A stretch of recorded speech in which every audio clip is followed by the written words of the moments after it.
Hi, and welcome to Mark's Motivational Podcast, another Authors Tuesday episode. Today I'm delighted to be joined by another great author, Lissa Oliver. She's around horse races. You told me before we came on that she writes a lot of her books around that. So she's been involved in television and radio. So I'm really looking forward to talking to Lissa today. Thanks a lot for joining me today. You're very good. Oh, thank you. It's a pleasure to be here, and I so enjoy your shows, Mark. Hi. And Yeah. they really are inspirational and motivational. And I think nobody needs that more than authors. we Exactly. we all Yeah. seem to be needing to be motivated, but I like the idea that the authors who join you also write some Mhm. motivational books for their Yeah. readers. So Yeah. it's great to be involved. Yeah, no, thank you so much. Really appreciate that. It's great because you're doing these every week, and to get some feedback that really means a lot. So I really appreciate that.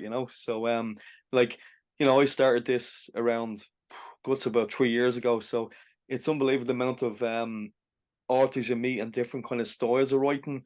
So thank you very much for that. Perfect. Yeah. So we might just start off, Lisa, if you wouldn't mind just telling the listeners and the people watching on YouTube as well, a bit about yourself and the books you've written would be great. Thank you. Well, I grew up in London, and when I hit the age of 13, when you become obsessive about things, I was a great reader and writer all my life. If I didn't have a book to read, I'd write stories, even from preschool.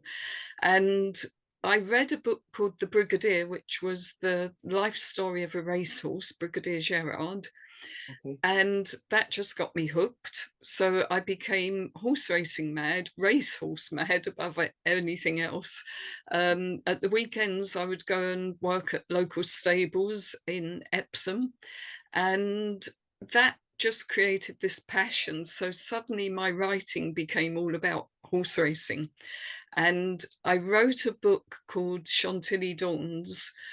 Not long after I left school, I would have been about 18, and I set out to write the book that I wanted to read.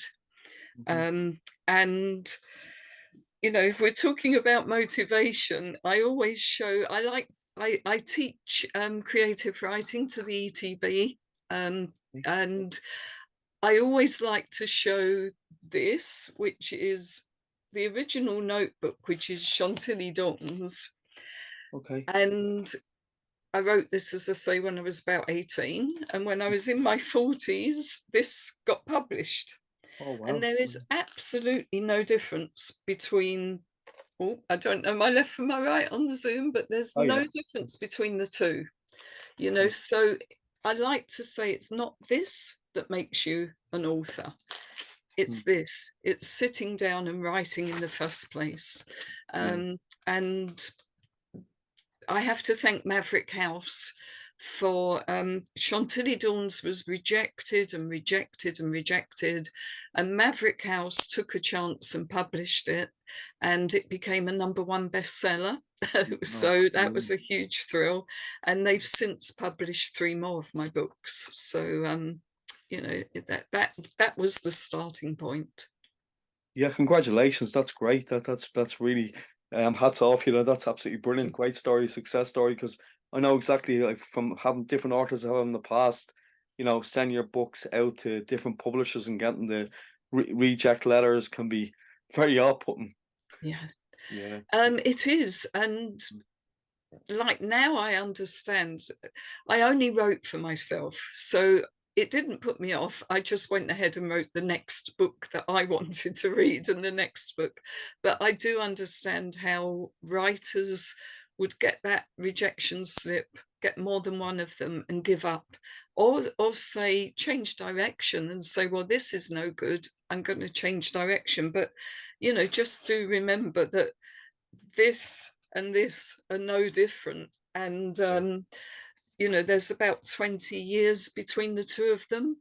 Hmm. um, and when it got published, it wasn't altered in any way. So all those previous rejection slips were just because it was the wrong publisher, the the time was wrong, who knows. But Hmm. you get there in the end. It's perseverance and Definitely. faith Yeah, in your own work. exactly. And yeah, and once you're kind of fulfilling a passion as well, something you're really Yeah, enjoying is so important as well. yeah. Yeah.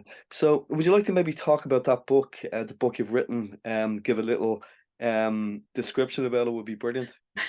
Well, my first three books were all about a single character who had a problem. Not the same character, they're all very different, but they're all set within the horse racing world. So Chantilly Dawns was about a champion French jockey. It was really a rites of passage drama. So it was a champion French jockey, quite young, who'd come to fame very quickly. And suddenly his world falls apart when he's banned from racing for gross misconduct. And he begins to feel, he believes the judgment. He doubts, he has self-doubt. His whole world falls apart. And he has to rebuild himself and his own confidence before he can go off and try to clear his name. The second book, I wrote was Gala Day. It's in the wrong order, but that Yeah. you're an author, so you know the way our minds work. Yeah. Um, and I kind of had the idea for what turned out to be my third book, but I didn't know what to do with it. The character was just there tapping away. Mhm. Because of that, when I was writing the second book, he kind of got a brief mention, only a kind of throwaway mention. Okay. But I kind of regretted it then, because when he did finally get his own book, it was the wrong order. But anyway, Gala Day again was about an older jockey who had fame in his youth and kind of loved the Playboy image. Um, Times changed and he fell out of favor, and he's trying to win his way back, and he would like that fame of the glory days of his youth, but he's since got this bad boy reputation, and he's finding that he's having to pay the price. Okay. And he suddenly reaches that crossroads. Does he pay the price, or does he try and say, look, this is the real me? And then the third book was Saint Bastian, and that was very much darker. It was a dark psychological thriller, Okay. and it explored the relationship between a father and son. And the father felt that he was losing control of his teenage son, and does he protect the family name and and try and distance himself from the son, or does he protect those around him who he seriously feels is in danger from the son? But Mm. again, it had a backdrop of a racing stable. Okay. um, and the current one, which I can show you now, is Grey Motive. Oh, very good. Mm. Um, and that's completely different. It's a very light, um, cozy crime mystery. And again, there's a racing backdrop. So um, Joy is working in a betting office as a cashier. Mm. Money is stolen. All of the staff in the betting office are suspects, and they're Okay. suspended. And Mm. Joy takes this really badly, because how would you feel if you're an honest person Yeah. and you're accused of a huge amount of money being stolen? Mm. And it just really affects her life. Yeah. um, Meanwhile, her son Jack is failing at school, and he's been offered this opportunity to join a racing stable as a student racing futures program, and it combines school and practical horsemanship. And he thinks this is brilliant. This is his chance to get away from school, which is a system that's failing him more than him failing. Yeah. And then we have the two guys who run the stable, who've suddenly got this horse on their hands who's far better than the standard that they normally have.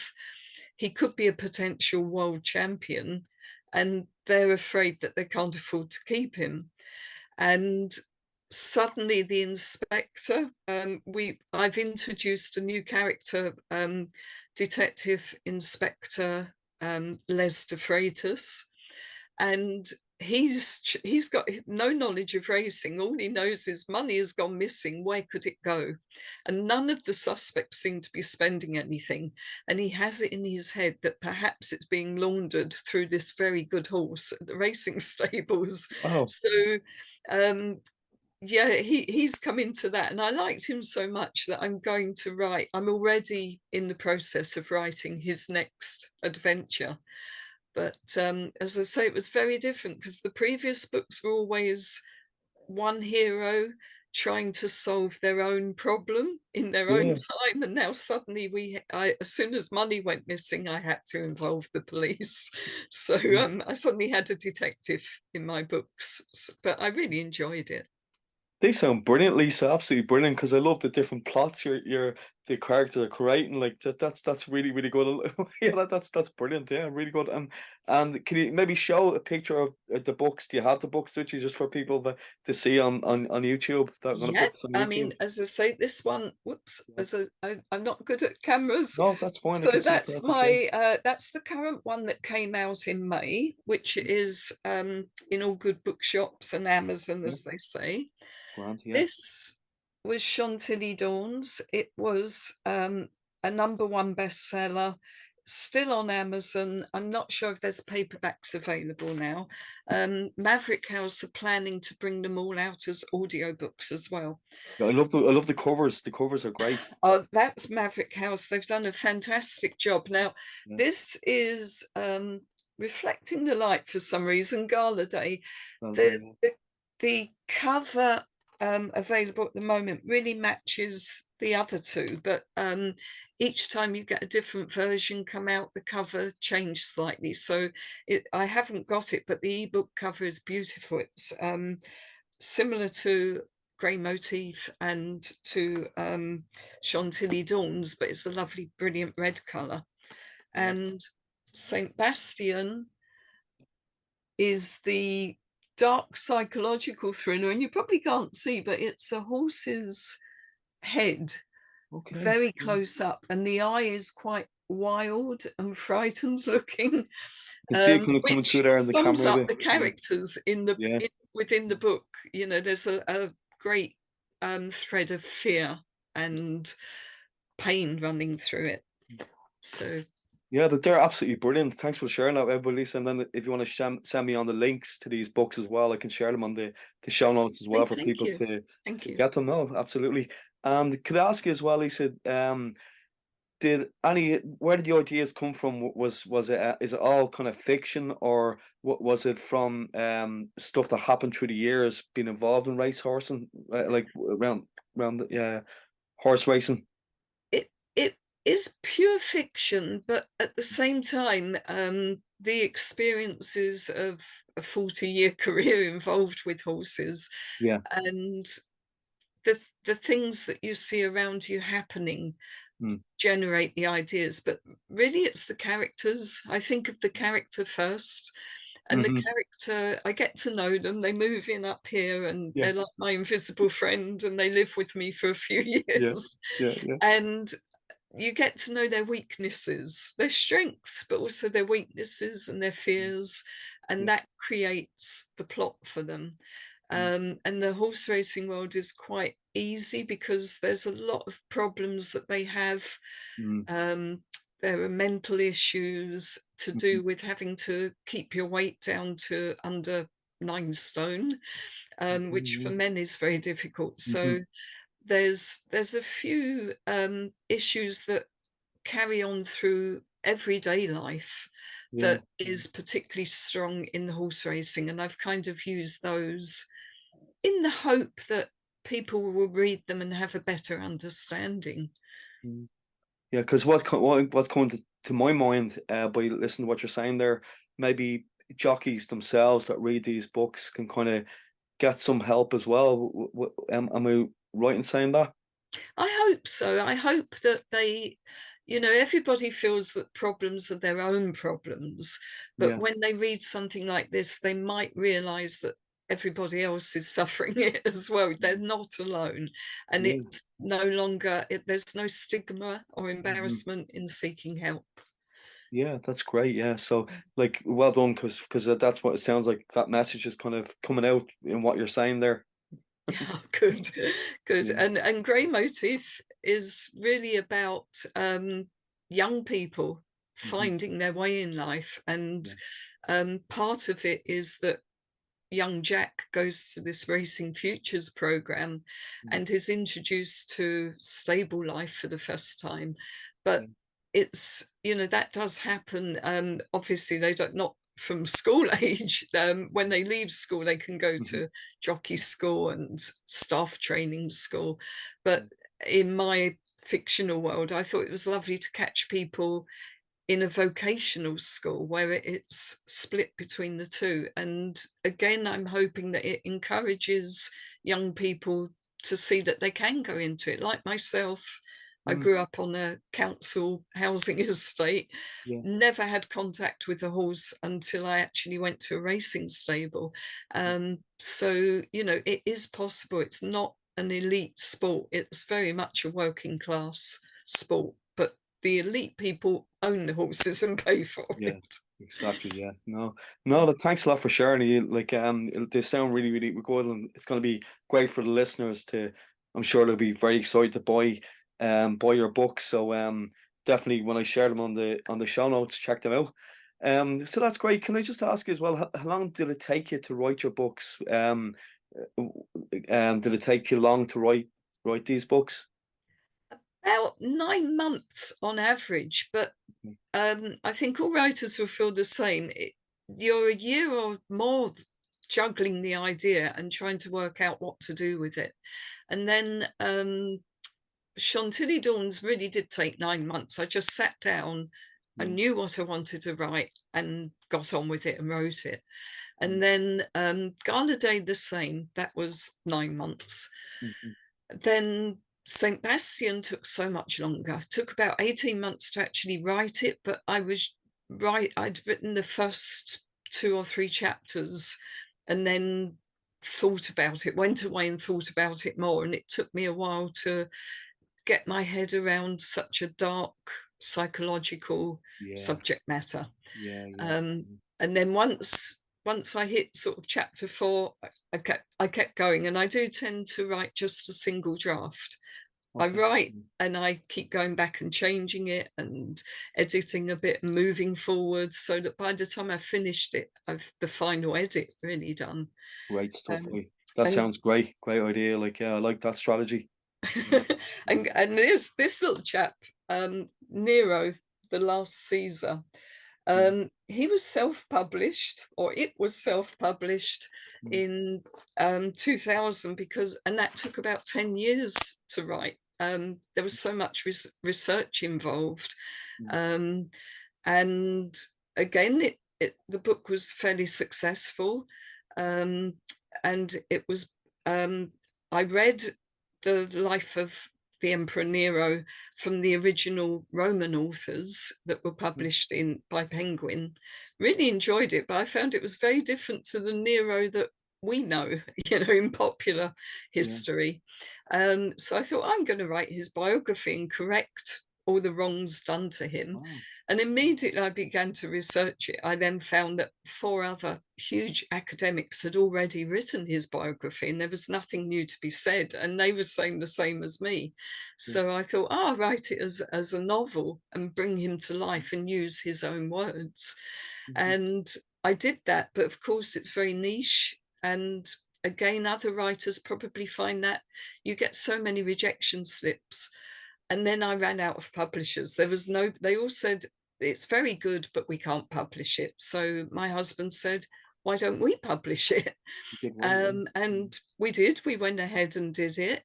It was a great experience. And I have to say, in comparison to being with a mainstream publisher, you do have much more control, but you also have much more work, Yeah. particularly marketing and delivering, physically delivering Mhm. to shops. Yeah. And in terms of control, Maverick House are really good. John Mooney, who runs it, really works hand in hand with his authors. Right. So I Yeah. do feel that I have quite a big say in what's happening.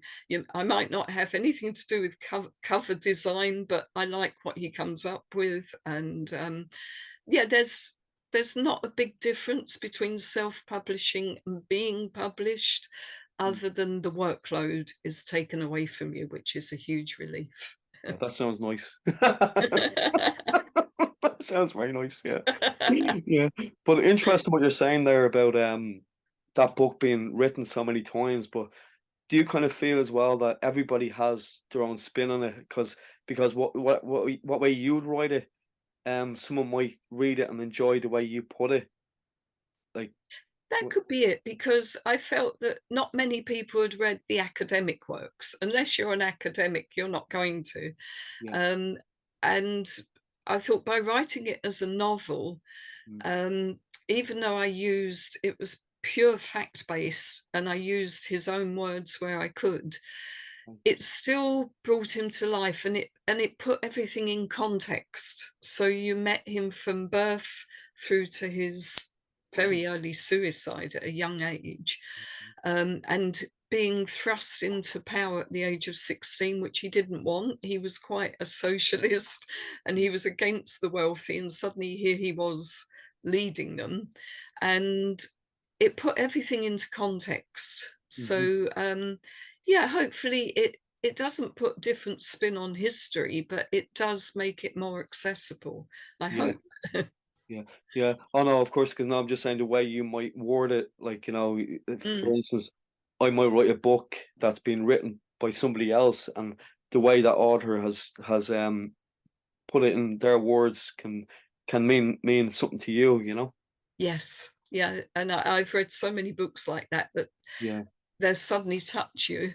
yeah. They might not touch another reader, but there's that connection between an author and a reader. Yeah, yeah, exactly. Yeah, great stuff.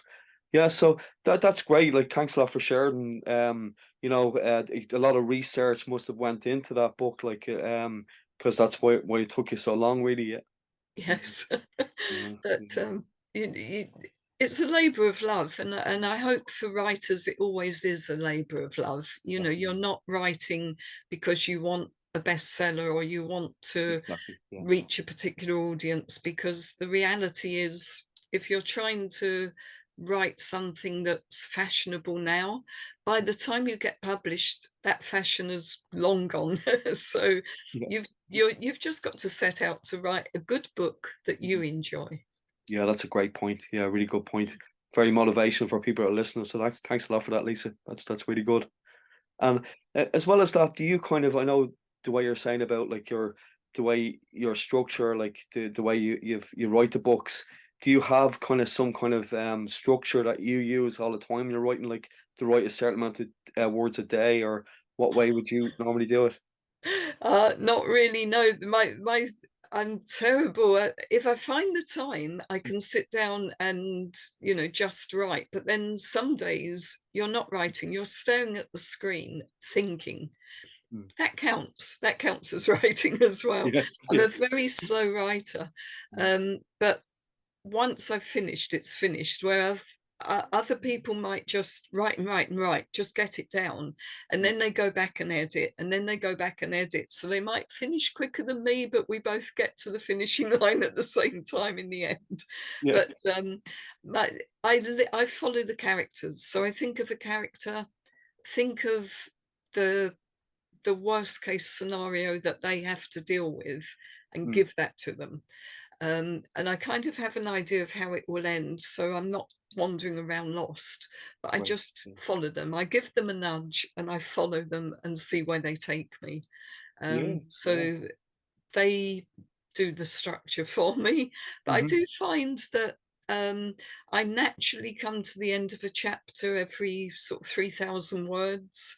So it must be what I enjoy reading that Wow. you, Yeah. you Yeah. naturally get this break every 3,000 words. So my books tend to have about 21, 22 chapters, and they're all of a similar length. But Oh, I interesting. don't set out in any structured way to do that. Mhm. It's just how it evolves. Yeah. But writing wise, I've no discipline.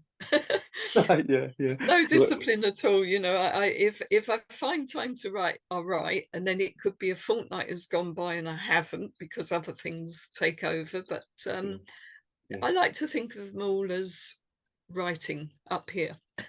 Yeah, great stuff. Yeah, no, that's very well explained. Thank you, Lisa.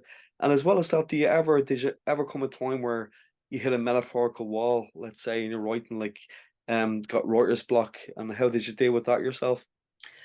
Um, I have hit a wall in nearly every book apart from Grey Motive, which is the most recent one. It's not writer's block, and I think when we talk about writer's block, if you think about a reader picking up a book and reading, you never hear of reader's block.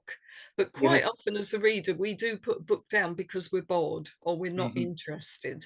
Yeah. And I have a sneaky suspicion that that's what writer's block is, Mm. that we're writing away, but our heart isn't really in it. And we might be a bit bored or we've lost interest, and that's why we can't progress. So I think you should kind of listen to that, think of it in terms of being a reader and question why you're not progressing. But in terms of writing, I hit a wall sometimes because I've realized instead of following the characters, I've let I've got ahead of them a bit and I'm trying to direct them. And as Okay. soon as I try and direct a character to where they don't naturally want to go, it doesn't work. And I keep and I think, no, that's wrong, not happy with that. Go back, begin that chapter again. No, I'm still not happy. No, I'm still not happy. And then I think, right, I give up. I'm deleting this chapter. I'll Mm. go back to the last, and again, I'll follow the character and trust that they'll take me there. And Yeah. it's always worked. They always have. And, Mm. you know, I've been amazed at some of the things that have happened. And I thought, that can't happen. And, you know, almost like a reader turning the page thinking, what? Yeah. Yeah. And how, when I've looked back afterwards and I thought, how would I have got to the next bit without them doing that? You know, I know it's supposed to be me writing it, but sometimes it just doesn't seem like it. You know, the Mm. characters have a life of their own. Yeah, yeah, that's really interesting because people I've talked to before kind of feel that as well. It's kind of, I forget the word that people use, but it's kind of you're guided by something, it's kind of the characters guide you really. They do, they do. Yeah. And a friend of mine sent me a dictionary definition of the word psychotic. And it said somebody who um, sees and hears people who are not real but believe that they are. And I said, well, that's perfect. That's just a novelist.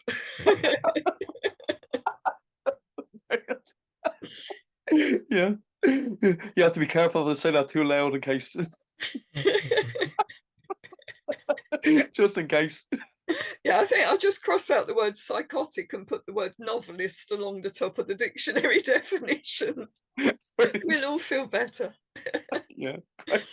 That's funny, all right, yeah. But I was gonna say as well, you've worked in TV and radio as well, Lisa. Do you want to talk a bit about that? Because I find that very interesting because I'm doing the podcast now. Oh, Yeah.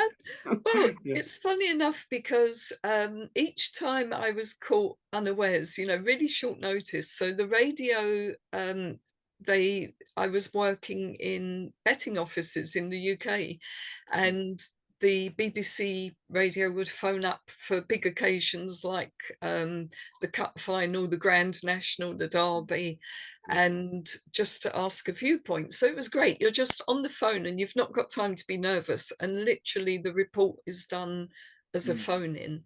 Um, and I'm talking about something that I love and I'm passionate about, so it's easy.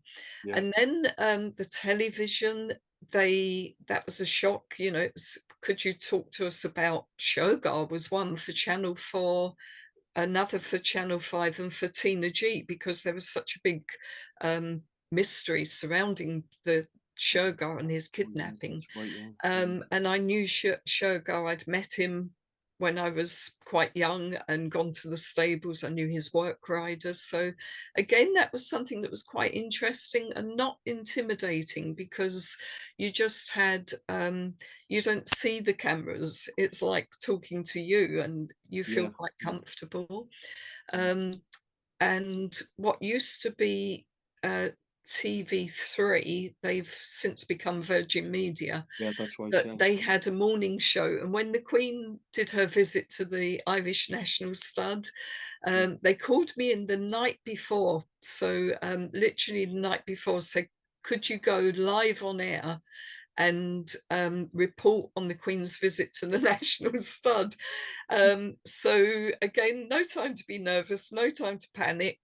I knew all the horses. I knew her background with the horses. The only people I slipped up on were the people. When she was introduced to people, I'm trying to peer at them at the monitor to see who's who, but the Yeah. horses, they come Yeah. out color coded. They're all different colors. They have white Yeah. markings, white faces. You know who's who. As soon as you put all these guys who I meet every day on the race course in a suit and a tie, Yeah. I didn't recognize any of them. Of course. Yeah. But the worst was the radio. When you went into a radio studio, that was terrifying. You put on headphones, you're looking at the banks of things, and then the host says to you, if you go wrong, just put your hand up, and you want to stop at any time, put your hand up. And immediately I'm thinking of, I'm going to go wrong, I've got to put my hand up. Exactly. Yeah. It Because was the they're most embedding this in you. terrifying. Yeah. Yeah. Radio is terrifying, but Yeah. TV, I Was felt good. really comfortable and relaxed. Maybe not if they'd given me a week or so's Yeah, notice. I know. Yeah. You hadn't got time to worry. Yeah, It's like the old cliche, don't worry. So that's you're gonna worry because you've been yeah, that's it. yeah, yeah. Yeah, that's great. Yeah. Yeah. So it's good a great experience for you, I'd say. Oh, it's fantastic experience, Yeah. and especially Tina G, because they dubbed me into Irish, Okay. did Yeah. such a fantastic job that people I knew Mm. came up to me and started speaking to me in Irish, and Okay. I kind of stood back a bit, and they said, and then they apologized, and they said, we didn't realize your Irish was so good, and they realized that they were speaking in their schoolboy Irish. And I said, I'd love to keep this going and to have you believe that, but I was dubbed. Very good. Needless to Especially go. with Needless my to go. accent. I've clearly got a London accent. Yeah. Just say needless to go. Needless to go. Yeah, Yeah. brilliant. Oh, that's great. Yeah, that's funny. Yeah, yeah. Sorry, I've lost my train of thought now. I'm sorry. Well, I think you wanted help with your podcast and what the television experience was, but I can't help you from that because I'm the wrong side of the camera, so I I know. don't know. It's Thank you. But yeah, no, what I was gonna say to you as well is do you ever did you ever go and do readings of your book or anything like that? Is that something you've ever done? Like, to libraries or I have, mainly I prefer to give talks to talks? Yeah, libraries talks, and yeah. on readers panels, Mm, at any literary events. I would rather talk about the process of writing right. and helping other authors, Brilliant. how Yeah. they can go down that journey Mm. and be encouraged to write and to publish. But I find reading from the book quite uncomfortable because Oh, I know. it's Yeah. a novel, so they're only getting an extract, and it's very different when you're reading a book. You're imagining it and you're hearing the characters, but to hear them with my voice, Yeah. it's not Yeah. the best. But I do it, but I don't enjoy it as much. Okay, yeah. Yeah, because for my children's book behind me there, like I've, go to libraries and read for school kids, which is great, but And they like must enjoy it so much. it is It's great, but different the only for problem is that like you were saying earlier on, you don't like to change too much. Like that's what I find when I'm writing. I like to kind of keep the story. I wouldn't like to edit too much. no. because it's changing the story too much. You know, if it's not broken, don't fix it. No, Yeah. that's right. But I mean, for children, it's completely different. They don't mind who I could read. They're not suitable for children, but if I did, Yeah. they wouldn't hear me reading it. They would Mm, see the characters. exactly. They would see the lampposts. They actually, they're listening to you, but their imaginations are working, which is fantastic. And as you know, that's the best thing about reading because your imagination's so good. You know, Yeah. like they say, like I always find, I'd like to watch a movie first before I read the book because the book is, you know, your imagination's so good. Do you find that? I do. The movies are never they never match what No. I'm hoping for Mm. from the book. If I have a favorite book, as soon as I see the movie, it's changed so much, and the actors that they cast don't match my imagination. Yeah, exactly. But um, I had a good experience with that because the Nero book, funnily enough, was picked up by a production company and they wanted to make a film of it. And we went through 3 stages of script editing.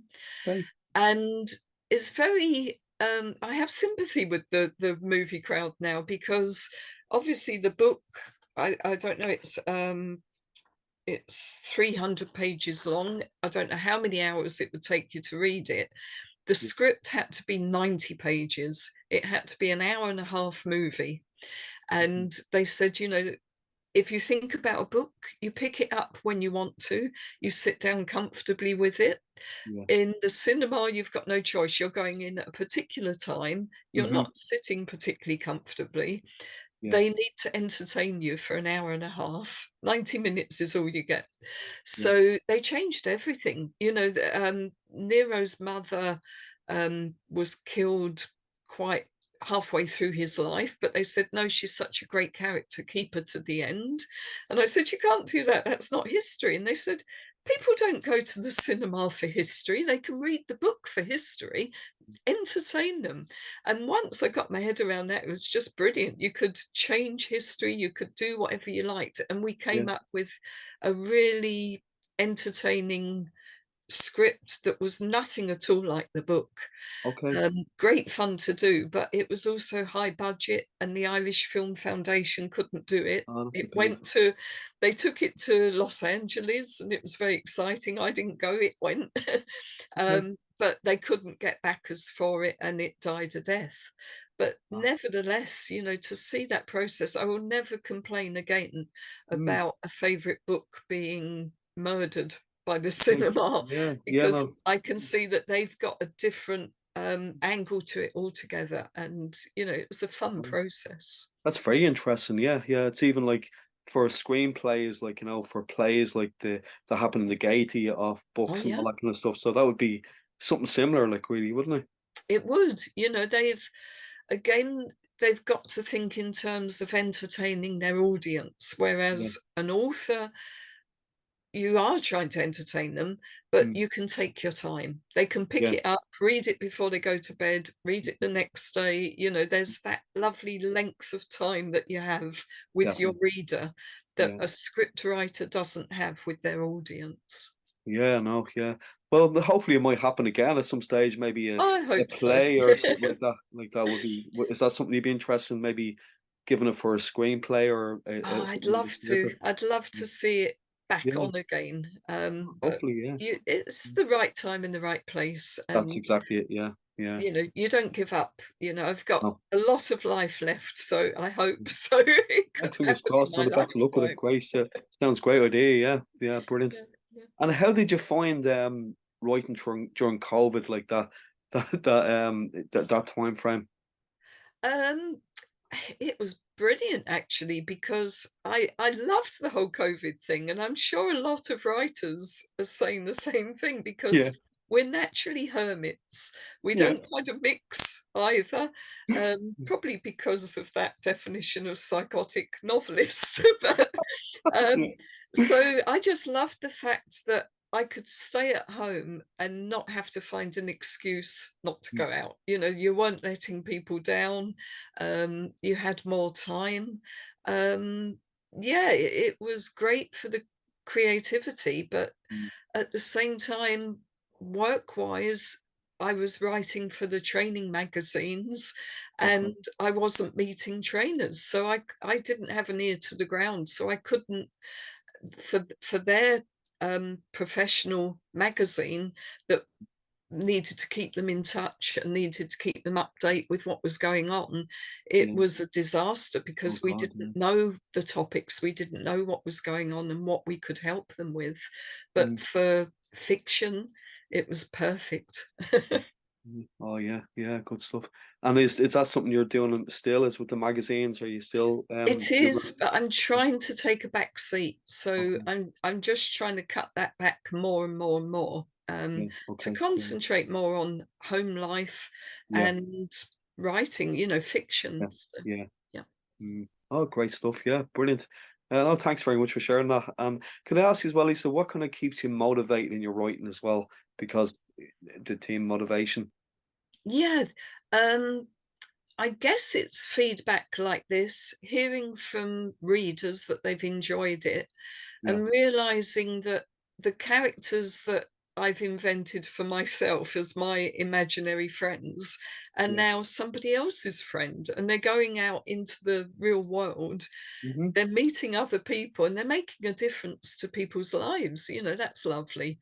But Yeah. for my own motivation, it's the fact that I can sit down with these people. Um, you know, if you've read a good book, I mean, say we hold up, for example, Wuthering Heights and Mm. Heathcliff. Yeah. And so many people think of Heathcliff as a romantic figure. And when you just look up at your bookshelf and you look at the book titles, you remember the people that you've met within them. They're not characters, they're people. And Mm. you, even if you don't pick it up to reread, you like to look at the bookshelf and to see them there and remember them. Yeah. And that's what it's like for me writing, that I've thought I have a character, they're no longer a character, they're a person, and I get to hang out with them and I get to see what they're doing. And you know, I don't get to chat with them, great Mm. pity, but I get to just observe and watch what they're doing and Wow. share their journey. And for me, that's motivation. You know, I so enjoy that. Yeah, no, that's brilliant. That's really good. And what kind of advice could you give to first time writers or authors out there if you could give a bit of advice for them for their journey? Yeah, I kind of do that. I'm a professional mentor at the Writers' Centre, so Yeah. it amazes me that professional authors need mentors and need help. But we all suffer from imposter syndrome, and Yeah. you know yourself as a Hmm. songwriter. Yeah. Every song that you write is your first song. It's Yeah. completely Yeah. different to the last one, and you have that worry, is it as good as the last one? Is this Yeah. Yeah. okay? So Yeah. we're all in that same boat. Hmm. And new writers who've never written before don't realize that. So Yeah. they think of themselves as complete newbies and that they've got to learn how to write and gain experience, which isn't true, because even if you've written 10 books, your 11th book might not be any good. There's Yeah. always that Mm. fear. You're still beginning from scratch. And as I say, the motivation is to just write. You know, I just show them the notebook. Yeah. That's what makes you a writer. Hmm. Um, don't be, you could waste so much time trying to learn how to write and never write a word. You know, Yeah. just think of your idea, have no fear, just sit down and write it, because nobody's going to read it, you won't be embarrassed, just write. And then when you're happy with it, show it to somebody else and they'll be happy with it, I can guarantee it. You know, excuse me, but if you enjoy it, they will enjoy it. um, just right. Think about the only rules. Excuse me, if I just take a Okay. sip of water, Yeah. I've been Yeah. talking too much. Mhm. Uh, The only rules are Every story has a beginning, a middle, and an end. Yeah. Such a simple rule, but so many people forget it. Mm. And they start to write and they don't know how it's going to end. So then they get lost. The middle part is wandering all over the place. You don't have to stick to the ending, but just have the idea in your head so you know the direction that you're going in. And if the characters change it midway, it's not an issue. You're still going in that line towards their end. But Yeah. that's it. Just to write, don't worry about it. Don't overthink it. Have your idea. Think about how it's going to end and write. And just write, however you're comfortable. Pen and paper, on the phone, on a tablet, on a laptop. Um, you know, just do it. Yeah, well, that's brilliant advice. Thanks a lot for that, Lisa. That's really good advice. Thanks very much. And what writers group is it? What writers group is it that you run yourself, Lisa? I have some, well, that was a good thing from COVID, actually. I worked as a creative writing tutor with the ETB, so it's the Training Board's community education. And Okay. we had in-person writing courses that would last for about 6 weeks. And Right. we'd meet for 2 hours, and I would really just facilitate their writing, Brilliant. listening to encouraging them to write. Um, we'd have little ideas of just look around you. Everybody's got something in their room, a picture, an ornament.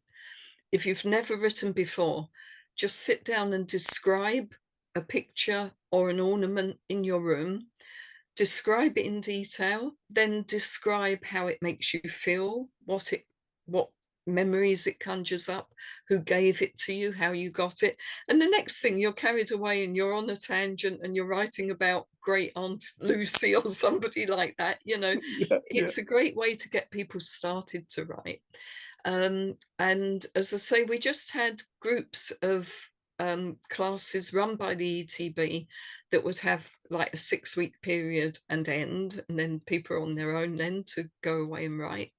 And then when COVID came in, we switched to Zoom and it became much more social. It was really important for people to meet. Hmm. And those have been ongoing and they're still going now. I've had groups for about 3 years, but they're different groups organized via the ETB.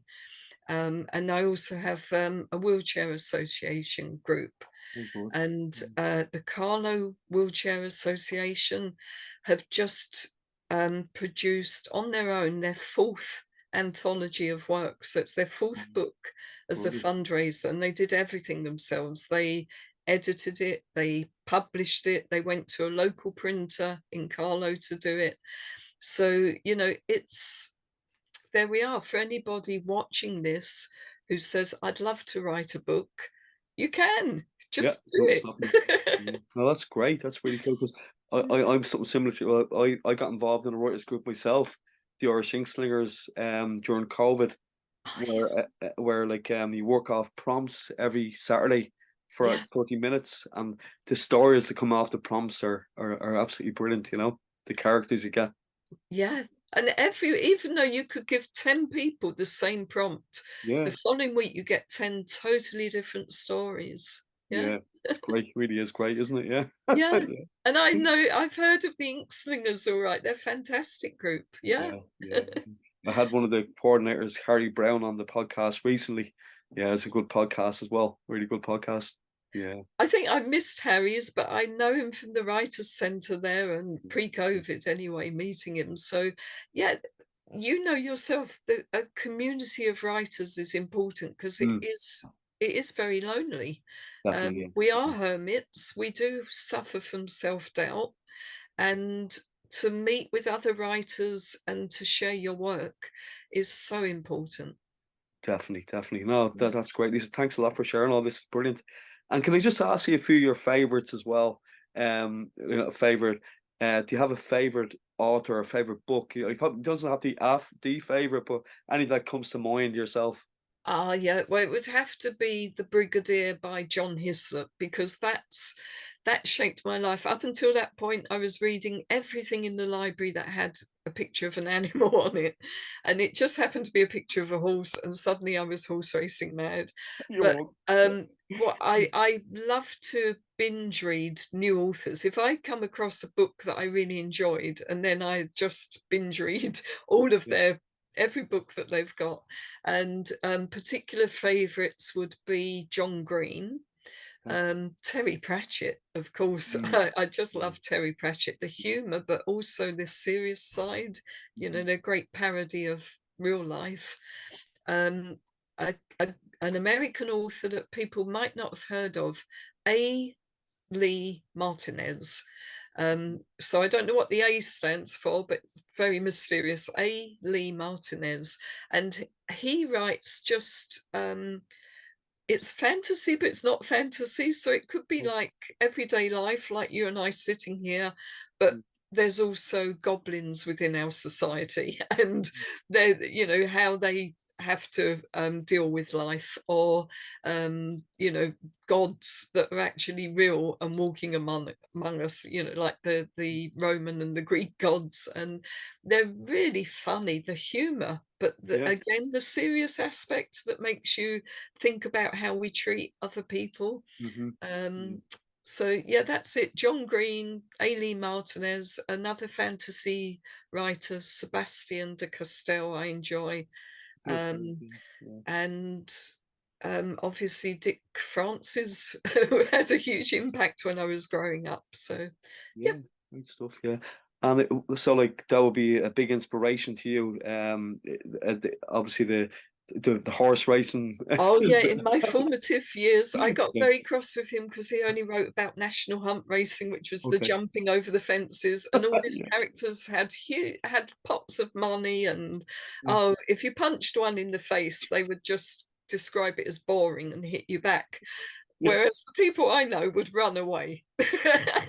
So that motivated me to write the book I wanted to read, where the people didn't have money and they were actually scared of things that happened to them and had to find inner courage. And so, yeah, they're very different to Dick Francis, but they have that horse racing connection. Right. And is there any kind of non-fiction books you'd like to read yourself, Lisa? And do you have Yeah, any? I quite like biographies of people that I admire in the music or the sporting industry. Yeah. Not hugely into biographies otherwise. Mm, Che Guevara is a strange one. Che Guevara, we know him as you know, a freedom fighter, mm, and you know, what side your politics are, you either agree with him or you don't. But he was an incredibly good writer, and I loved his biographies. okay. Um, his motorcycle diaries were huge fun. You know, they're very laddish and great fun. Mm, And then he wrote his diaries of political situations and the mm, freedom fighting that he found himself in. Again, hugely interesting. So non-fiction wise, I enjoyed his books. Yeah. okay. Very good. Very good. Yeah. Thanks for that. And music as well. Obviously it's music is a big thing in your life for your favorite It's a bands big and thing in yours as well. Yeah. yeah. Yeah, again, I guess that comes from our, we grew up on a London council estate. We had nothing, Mm, and the very first voices that started to talk to us and and give us motivation were the punks. And to this day, I'm still a punk. I still go to punk festivals, yeah. and we still, it's a lovely community. You know, we're all 60 years old now, but we still have that same ethic of looking out for others, helping others, and you know, opening your doors to refugees and the homeless, which outside of that community, again, it's where your politics lie. You don't always meet with that like-minded spirit. So yeah, it's a huge influence, the punk music, and I love going to the gigs and the festivals and meeting those people. You were just away the weekend. Yeah. Yes, yes. Yeah. Good stuff. So yeah, I've had about 4 weekends away at them now, so we're Great all stuff. Yeah. punked out. Brilliant. Great stuff. Yeah, no, that's great. Thank you. It was good fun to be had, anyway. At Yeah, it keeps us young as well. We still least the got weather wasn't too bad this weekend. no, it was lovely. Yeah, We were camping again, and we were so blessed. It's the yeah. first time that I came home and put the tent away rather than hanging it up in the bathroom trying to dry it. I know, yeah. Or summer, huh? Oh, very. Yeah. And favorite films as well. Favorite movies. Ah, they're nearly all children's movies, funny enough, because I like the way it that they use humor, and they're not over.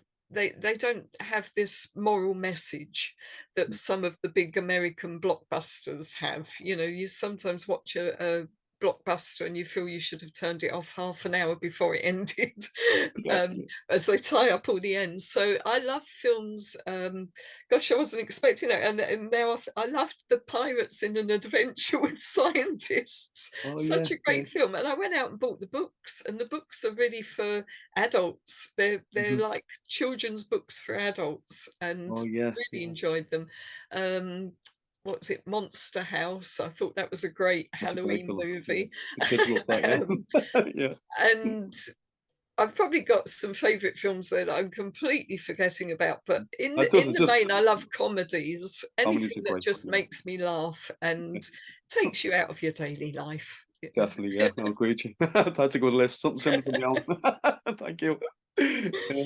And what's your favorite place to travel to yourself, Lisa? I think Yorkshire. I've only been to North Yorkshire a couple of times, but I always think about it and would love to go back there. But we've got it on our doorstep. Wicklow, the Wicklow Mountains are Yeah, beautiful, and that kind of same scenery. And when you go up to Donegal, I love all that mountain and lovely. Yeah. heathland. Mm. And we've been lucky to live here now for 40 years. We've been back in Ireland, so Yeah. it we've got lovely scenery on our doorstep, but I love that ruggedness and mountain scenery. Not a great one for traveling other than that. Yeah, because there's a lovely hill in Wicklow, Tonglagee Hill. Have you been up there? That's really nice, isn't it? It is, Yeah, it yeah. is. The And shape of the heart and the lake. yeah. Yeah, it's really nice, yeah. I could And write a you book could about just that. walk for hours. Yeah. Yeah, yeah. Great stuff. No, Lisa, I really appreciate you coming on the podcast. It's been great talking to you. And as I said, I wish you all the success going forward and all you do with your writing and the TV and the radio. I've a face for radio, as they say. Like myself. But no, thank you so much. I've really enjoyed this experience talking to you on the podcast. I've so enjoyed it, Mark, and thank you for all your support for writers, You're welcome. because I meet so many of them through the Writers Union and the Writers Centre. Yeah. We're all in the same boat together, and we love opportunities like this, and it's so good to share experiences through you. Fantastic. Thank you. And what's next for yourself, Lisa? What's Um, I'm just going to write the next. It's not a sequel to Grey. Oh, look, I'm plugging the book now, but it's not a oh, sequel okay. to Grey Motive, but it's the same detective. Right. So he's got a new mystery, and as I say, it's very light-hearted, cozy crime, which I'm trying to get my head around, because normally I'm always quite evil to my characters. But Yeah, nothing nasty happens, but he yeah, doesn't let it happen. He's such a pleasant guy. So right. yeah, he's solving his next one as we speak. Now make sure you send me on all the links as well, so I can Oh, put I them in the will. show notes for you as Yeah, well. yeah. So thanks again. Thank you so much, Mark, and I'm keeping you up way too late. So Oh, good. No, so thank you for accommodating me tonight as well. I'm sorry I was a bit delayed. But thanks again, everybody, for tuning into today's podcast, Mark's Motivational Podcast with Lissa Oliver. Really good chat. Really appreciate you coming on. So join us again for the next podcast. Take good care of yourselves. Thanks again, Lisa. thank you. Bye-bye. Thank you, bye. Hello, everyone. Mark here. Thank you for watching another episode of my Authors Tuesday podcast. I recently published a book of children's stories called The Adventures of Larry Lamppost and Friends. The book began life as bedtime stories I wrote for my own children. If you'd like to purchase my book, follow the link in the description box below. By buying my book, you are also supporting my podcast series for authors, which is giving a voice to writers in Ireland and across the world.